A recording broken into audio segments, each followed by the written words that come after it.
Baik tuan-tuan, puan-puan, mari sama-sama kita dengarkan ucapan perasmian yang akan disampaikan oleh Yang Berhormat Tuan Anthony Loke Siu Fook, Menteri Pengangkutan Malaysia. Majlis dengan segala hormatnya mempersilakan.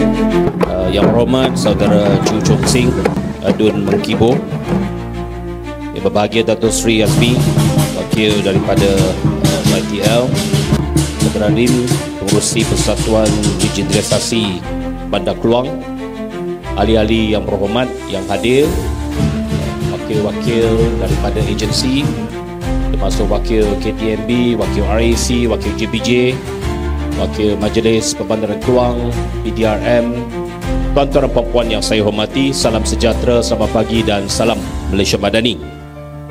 Terlebih dahulu saya mengucapkan terima kasih kepada pihak penganjur kerana menjemput saya untuk merasmikan Pesta Rail Keluang 2025 pada pagi ini.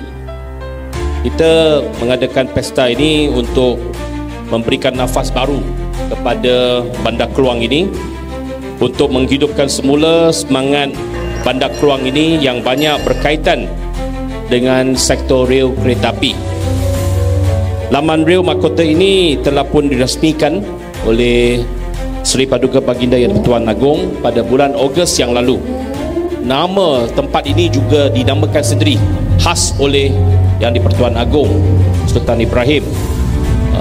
Tuanku Baginda menamakan ini sebagai Laman Rel Mahkota kerana di Keluang ini ada banyak tempat yang namanya mahkota, termasuk ada satu Dewan Undangan Negeri juga dinamakan sebagai Dun Mahkota kan, di sebelah kita ni.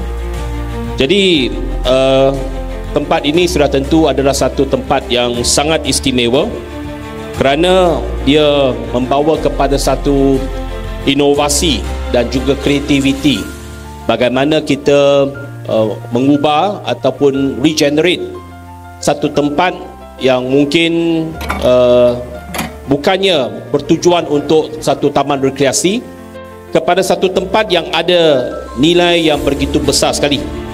Justru itu ada usaha daripada masyarakat tempatan, khususnya yang diketuai oleh Pejabat Adun dan juga Pertubuhan Regenerasi Bandar Keluang, untuk memberikan pelbagai pandangan, suara dan membawa bersama-sama warisan, elemen warisan seni, identiti tempatan, reka bentuk bandar yang benar-benar istimewa kepada Keluang.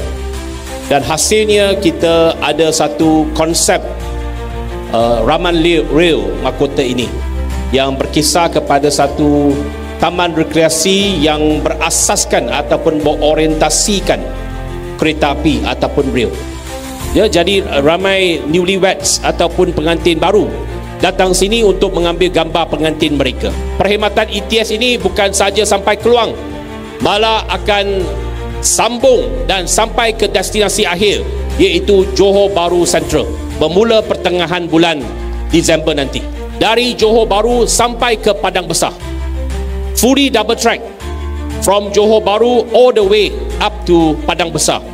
Maksudnya daripada sempadan Malaysia Singapura sampai sempadan Malaysia Thailand, kita sudah ada satu landasan kereta api berkembar yang lengkap, fully electrified. ETS boleh travel practically dari Johor Bahru sampai ke Padang Besar.